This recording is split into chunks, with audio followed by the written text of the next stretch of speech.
y a le bassin. Ouh, que c'est beau, il y a le bassin. Il y a le bassin, les filles. Là, sont vraiment photographies, ça rit. Tant que je vois la forêt, c'est bon. On voit la dune du Pilar, les filles. Ah, je m'arrête regarder la vue.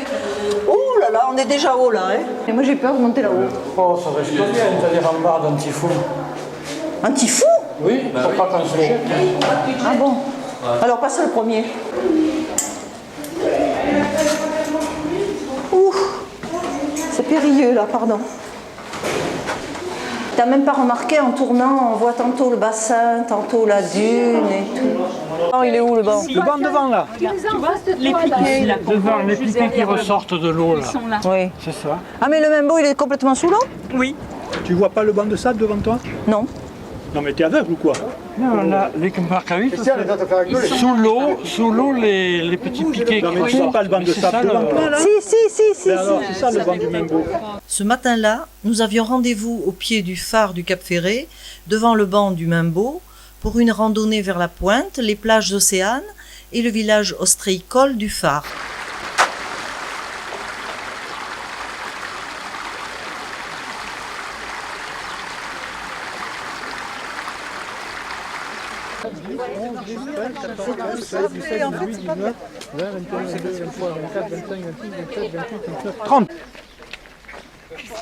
La digue de sable s'est rompue, ce qui fait qu'il y a eu un gros abat d'eau et ça a creusé le chenal du Membo.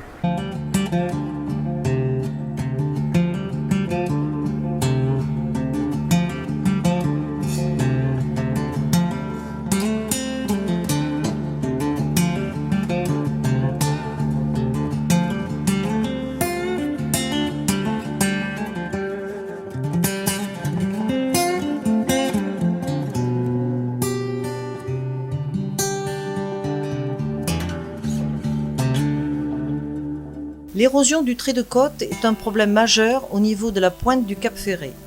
Les digues construites par les riverains sont régulièrement endommagées lors des tempêtes hivernales. Le bassin d'Arcachon en fait c'est l'ancien estuaire de la Leyre. Le long de la côte atlantique, vous avez une dérive nord-sud qui transporte du sable. C'est ça qui a créé tous les cordons dunaires. Et la pointe du Cap Ferret, c'est un des cordons dunaires, mais qui est interrompu parce que la Leyre, il fallait qu'elle coule quelque part. Dans le bassin d'Arcachon, vous avez essentiellement deux chenaux. Un ici, qui s'appelle le chenal de Téchamp, et un autre là, qui s'appelle le chenal de Piquet. Ces chenaux servent à évacuer l'eau, et ils se raccordent au niveau du Cap Ferret.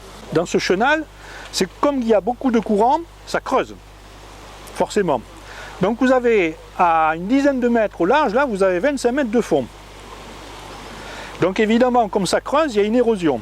La pointe est là, elle perd à peu près en moyenne 17 mètres par an. S'il n'y avait pas eu de protection faite par les riverains, c'est les riverains qui construisent ça, le bassin là s'écoulerait à 250 mètres plus loin là dans la terre. Le chenal de Téchamp qui vient là, il aurait coupé tout ça et ça s'écoulerait à ce niveau-là.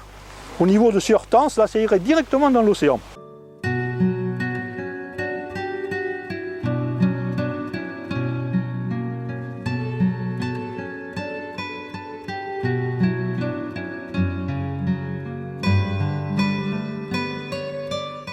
On constate l'avancée de la mer qui a enseveli les anciens blocos du mur de l'Atlantique construits par les Allemands lors de la dernière guerre. «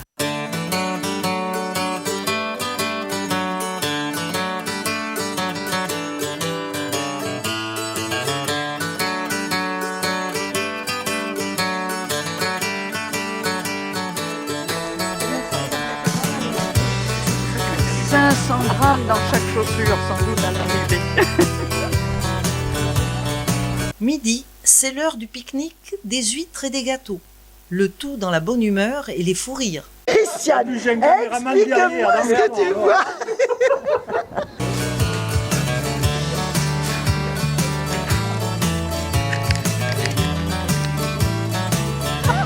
On va jamais lancer photographier, on s'en va.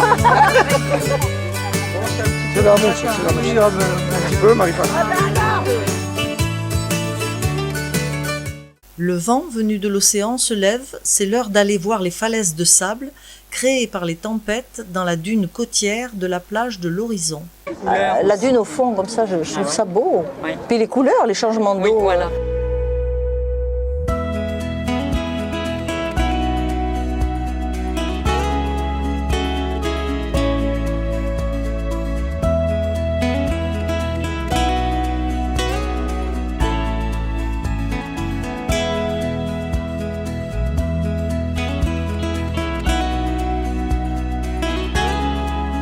Pastoche, hein.